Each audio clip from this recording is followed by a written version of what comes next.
With the third pick in the 2022 draft, the Houston Rockets select Jabari Smith Jr.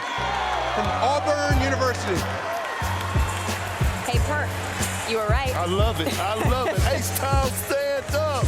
What's good, family? Welcome to a Minor Hoops podcast, and welcome back to the summer series. Today, we're talking about the third overall pick, Jabari Smith, landing in Houston with the Rockets. I think this is a great pick, y'all. I think it's a great move.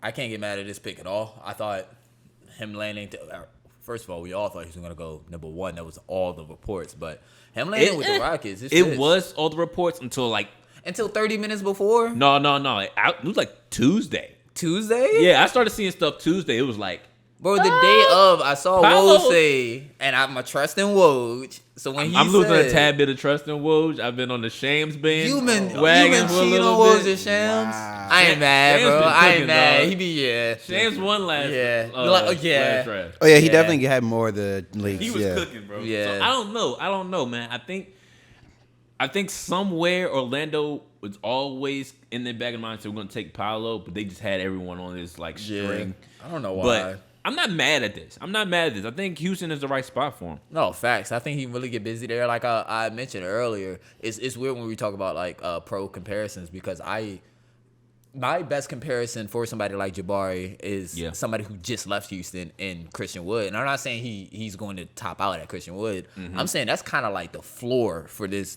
kid going in to the league. And no disrespect to Christian Wood, worked his behind off to get to where he was, or to where he is, and he's still getting better. But this kid, man, the way he just can shoot the leather off the ball, I think he shot 42.5% from Trey, averaged 17, 18 points a game.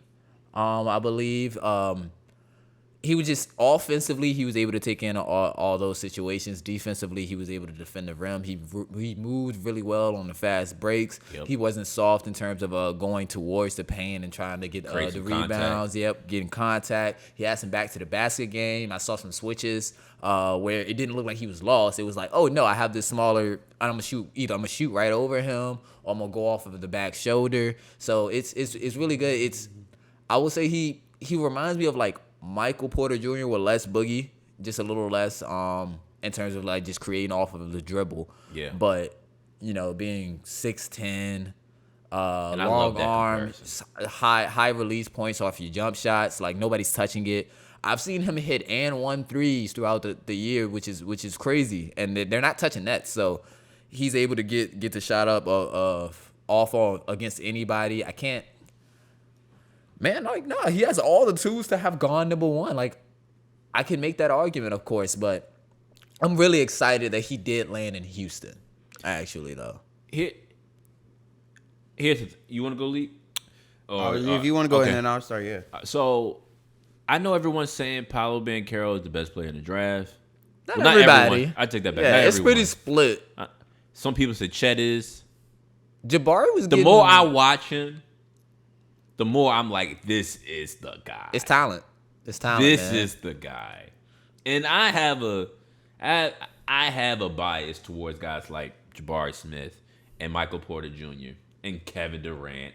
It's a strong bias. I got it too. You're 6'9", 6'10", and you can move got the ratchet. That, yep. Come on, bro. And once again, that's a dog, bro. That's a dog attacking the rim.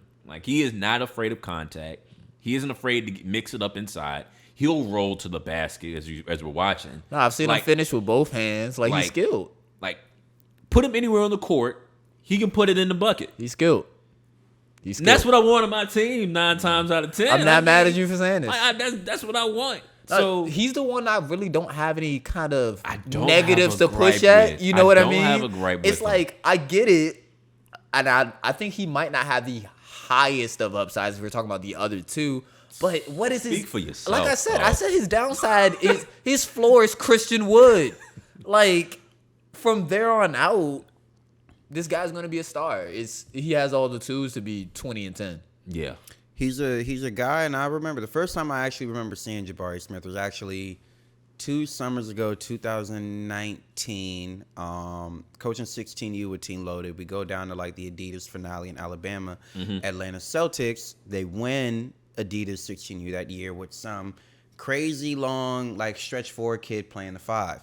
It's Jabari Smith. So it's funny in terms of when I'm watching his progression from when I first heard about him to now. The difference between him and Paulo is Paulo was like a top kid in the country from like the moment he came into high school. Yep. Top kid in the country. Of course, finished up being like number 1. But Jabari finished up top in the rankings as well. But his was more of he came around, ended that 16U year. But mind you, in the AAU realm, the best kids, if you're a sophomore, you're normally playing 17s. Yeah. Okay. So Paulo was going to be getting more eyes at that point already.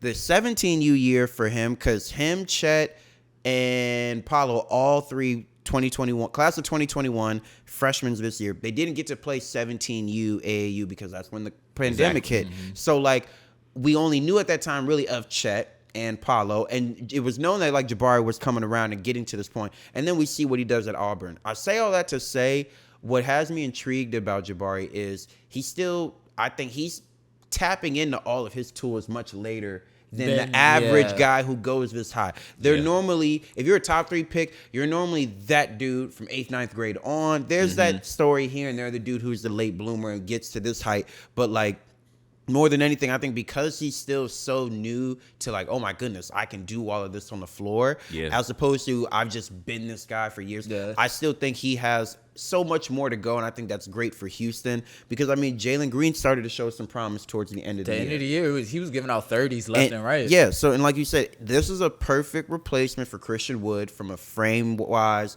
body size. Like, they have some good pieces. Play style. Yeah, they have some good pieces, and what I like about him is he could progress into that best guy. I don't think he will, but I think he could, like Paulo, be a solid 2-3. And I think that's honestly something that's great to have right next to a guy like Jalen Green, who is going to try to command more of that superstar number 1 go-to guy spot. So what I liked about this is kind of show direction from Houston as well. From the players they got, we're going to buy into the star talent that we have. And, of course, you're going to do that when, you know, Jalen Green was the number 2 pick, and now you have the number 3 pick. You're gonna try to formulate something.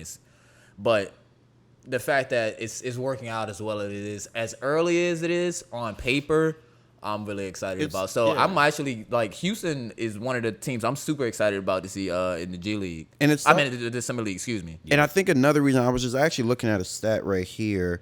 I think one reason why I think Houston is going to be happy with Jabari as well is in the event, the difference between him and Paulo, I think for Paulo's draft placement to be worth it, there's a level of, like, he needs to give them something with the ball in his hands. Like, Paulo, we took you 1. So, like, at some point, we should be able to give you this basketball. The game has to be on and you your give shoulders, us a bucket. yeah. That doesn't mean you're our best guy, but, like, even there are nights where you're number 2. Paul George took us to the Western Conference Finals. You know what I'm saying? So, like, I think there was a couple plays where Andrew Wiggins knocked down some key shots. Yeah, where Chris Middleton has won you. games for the Bucks when Giannis hasn't been out. And I say that to say, I think for the fact that Jabari is a better spot up. I just saw a stat. He shot on unguarded catch and shoot jumpers, meaning you're wide open, somebody swings it to you, and you just shoot.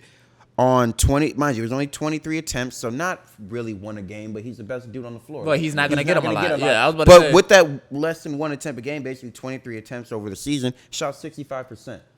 So I think what Houston was probably thinking was, we know we have a guy than Jalen Green. I think Jalen Green will go on to be better than both Cole Anthony and Jalen Suggs, right? Yeah. So they're like, we got our, and we got KPJ. So we got our guys that, like, we need to put the ball in their hands and they can get us something. Fair. Jabari will help us, even if he doesn't grow to that, give me the ball, I'll get us a bucket.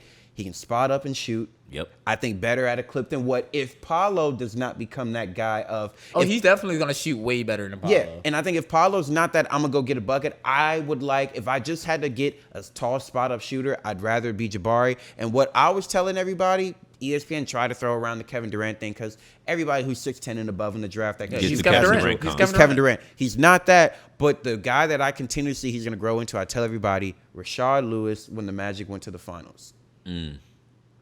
6'9", but able to stretch the floor because that's why Dwight was able to have all of that room. If Rashard Lewis, if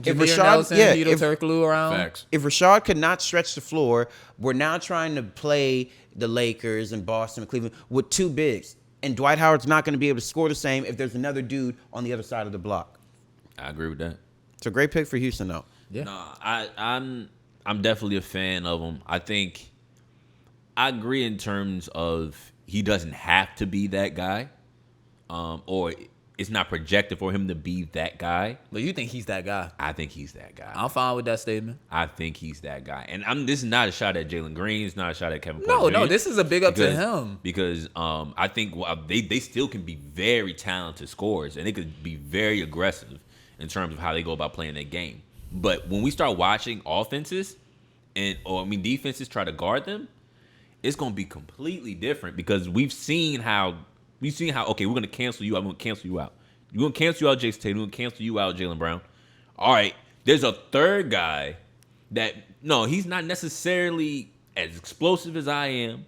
He's not necessarily as fast as I am, or he can't handle the balls, but he can put it in the basket from 15 feet out consistently and beat up whoever your third best defender is. Yeah. And so now you have to make decisions. Going back to what you said about Boston. Boston should have, and we ain't even on the finals anymore, but Boston should have definitely did more Dunkins with Robert Williams and Al Horford. They should have killed them with 2 Should have murdered them. They should have destroyed them. Discipline got them away Especially from that. when both of them were hooping. Exactly. The lack of discipline got them away from that. And the series would have been a complete difference. Would have went 7. It would have been tighter. Would have had a whole different situation possibly. They should if they were more aggressive and disciplined on that. Yeah. Now you got a guy like Jabari who can, much like Al Horford, step outside, knock down the 3. He's comfortable with it. And if you let him shoot enough, oh man, now he hit 6, 7 in a row. He's your leading scorer. Or I could take a mismatch down to the post and give him work. Right. And whoever that defender is now in hell with me. And I think that is the beautiful part about Jabari. And he's also a guy who's comfortable putting the ball on the floor. Once again, as y'all mentioned with the other guys we've watched, Chet Holmgren, Paolo. If you haven't seen those videos, go check out those. I'm a huge fan of this dude.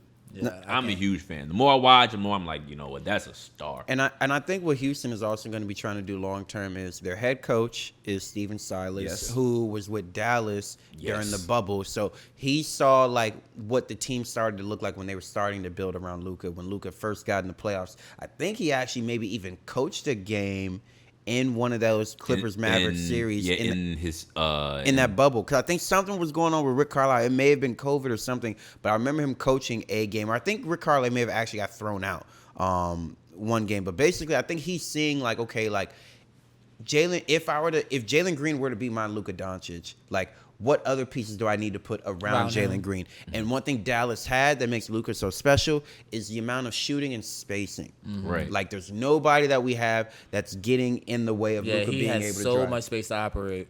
And they make the court so wide. So, yes, like, Dallas is realizing that, okay, we can find a 5 whenever we need to. Because, I mean, Silas was there when they had Kristaps, and it's not like he was sitting in the dunker spot. Like, he was a stretch. So I think with this pick, it's like, okay, we'll find a 5 whenever. Because one thing about between Houston, OKC, and Orlando, if a free agent had to pick a spot one year, it's Houston. It's going to be Houston before them. So they're like, we could get a 5. Do free agency somehow. Some way, somehow. You know what I'm saying? We can get that. But this was a great piece because you can find just 7-footers that are going to screen and dive more on the block more often than a true skilled stretch 4 that's going to be two-way for you. Yeah. I agree. No, 100%. We'll see, though. We'll see. Y'all let us know what y'all think about Jabari Smith. Leave y'all comments below what y'all think he's going to average. How good of a fit y'all believe he is. How developed. Is he a superstar in the making or not? We appreciate y'all. Like the video. Subscribe if you're watching on YouTube. 5 stars, 4 stars if you're listening on audio platform. Anything below that, you can keep that. Because like my mama say, you got nothing nice to say, don't say nothing at all. And as always, eat, sleep, breathe the game. Be safe. We out.